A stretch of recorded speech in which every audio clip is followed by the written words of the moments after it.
Hey guys, it's Alicia with WTI.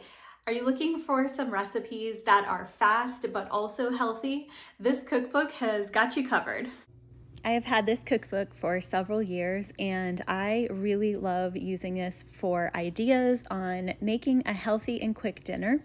I really appreciate that this book includes pictures for each of the recipes because I really want to know what it's supposed to look like, or at least give me an idea of what I'm making, and it just helps me when I'm planning my meals to know what I want to make.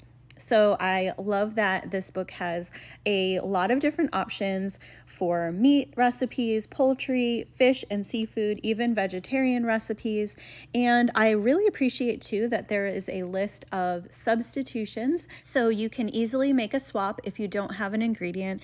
And there's also metric information and just general ideas and easy tips and tricks on making delicious recipes that have less fat, calories, and sodium. So I would definitely check out this cookbook, and that's my point of view.